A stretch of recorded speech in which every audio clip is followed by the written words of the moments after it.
What is up, everybody? This is your boy RS from 954. Welcome back. Before we get started, if you don't mind hitting that like button and subscribing to the channel for more content, I'd greatly appreciate it.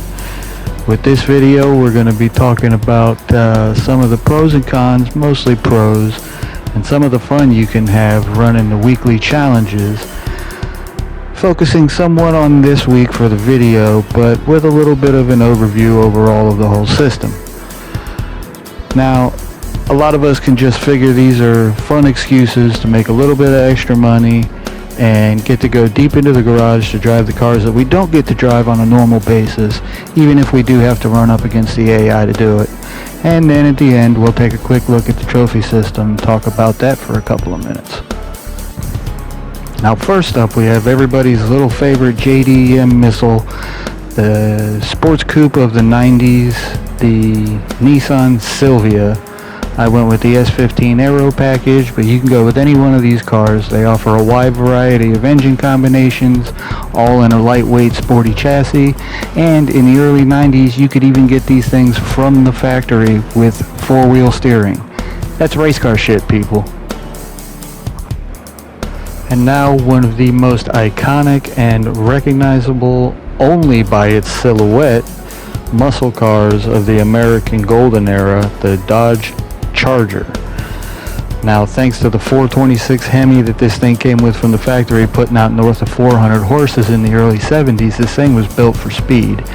Unfortunately, the brakes, suspension, and transmission were limited, so with a few adjustments, this thing is a track day monster. As you can see here by it flying through this chicane before hiking up its skirt when you bang it into fourth gear on this straightaway.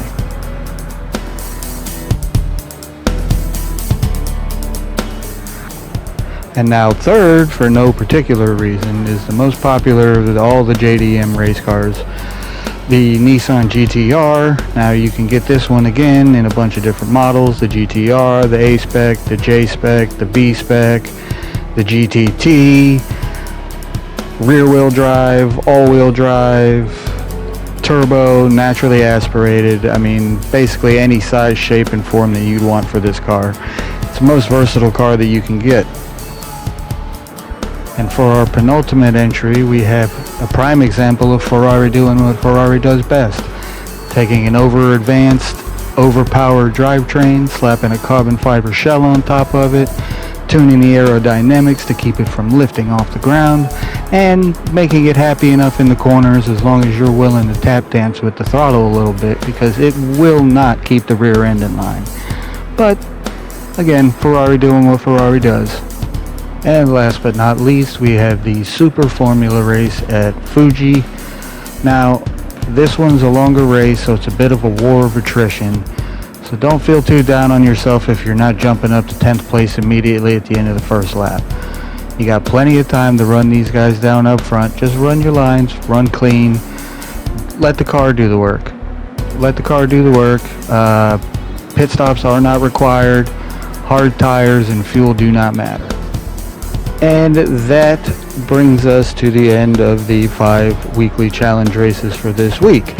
At this point in the video, I'd like to take a small moment to remind you, if you haven't already done it, please hit that like and subscribe button for me. It doesn't take much time and I greatly appreciate it. Now, as I said at the beginning, we'll talk for a couple of minutes real quick about the weekly challenges pros and cons. Obviously, as I stated before, one of the pros, I think, is it gives people that have driven and played this game for a long time the opportunity to go deeper into your garage, to use some of the cars you definitely don't get to use in the weekly races, because they're not throwing anything from the Silvia Cup at you. You're lucky if you're ever going to see a Group 1 or Group 2 race, especially Group 2. You mostly get cartoony little single make races, and then a Group B or a Group 3 and a Group 4. On occasion, they'll give us a rally track, which they're fun in their own right. But, you know, you get in lobbies that are half empty and everybody just runs to stay in place. And, you know, it is what it is. But I think overall, the weekly challenges are good. The reward system is both a pro and a con. It's really a week-to-week basis because it depends on what they're giving you as a reward. Now, if they're giving you, straight up off the bat, telling you one race gets you $100,000, 3 races get you $200,000, and all 5 races get you $500,000, off the bat you're going to make $800,000 plus whatever you get for winning the races, and if you manage to keep them clean, all the better. Now, when you start to get into certain things, like I'll show you here in a minute, the roulette system is completely broken. I think everybody knows it at this point. It's kind of a joke, where you'll get a 6-star roulette ticket usable only for parts, and on a $6 ticket you might get something like, I don't know, a carbon drive shaft for a car that you don't even own that's only worth a credit value of $6,000 that you can't even cash in and sell. Now, I do like the fact that this week we have a car, but again, the 6-star car tickets don't guarantee you're not going to get something that A, you don't already have, and B, something that's not worth a damn, something that you wouldn't spend the money on anyway. So it's real hit and miss. The races are easy enough. The reward system's real hit and miss. There's a lot of times, and this week is one of them, where I'd rather they just give me the $800,000 or give me $300,000 and a 6-star car ticket. But make sure that they're 6-star cars. Don't put a Dodge Hellcat safety car in with the 6-star race cars. Don't do that. It's self-defeating. It's ridiculous. Don't put base model cars in there. Don't give away nothing but Hondas. Don't, because chances are people have these cars already. They don't want them.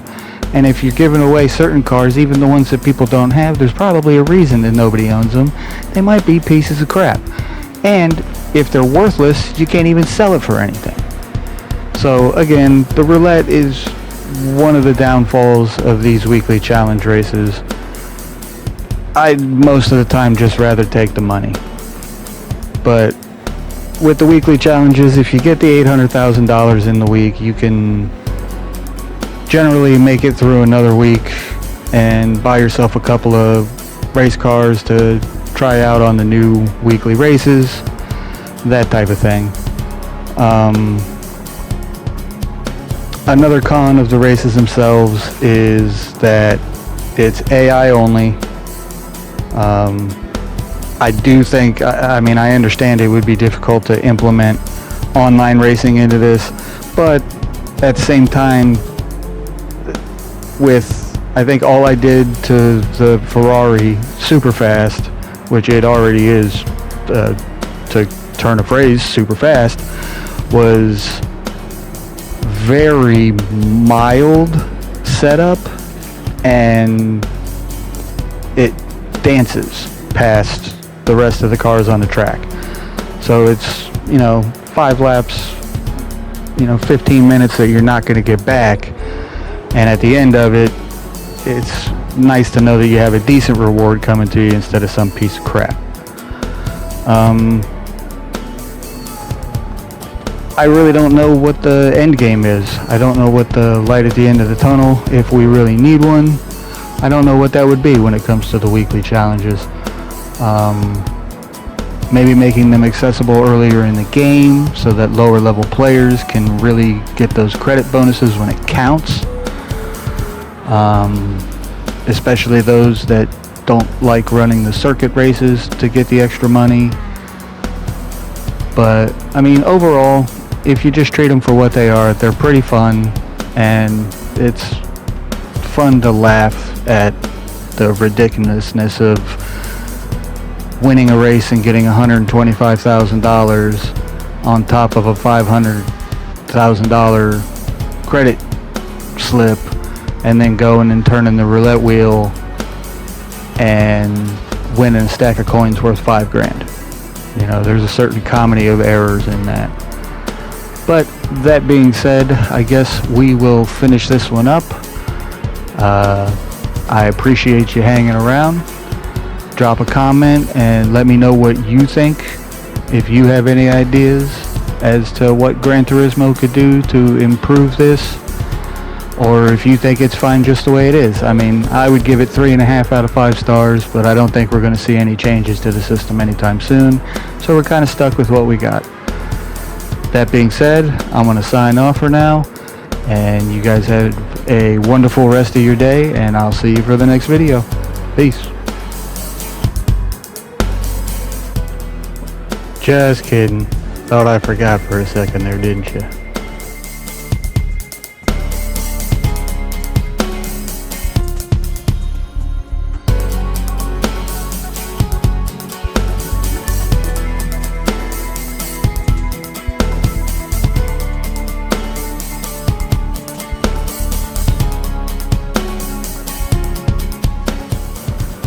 Ooh, pretty nice.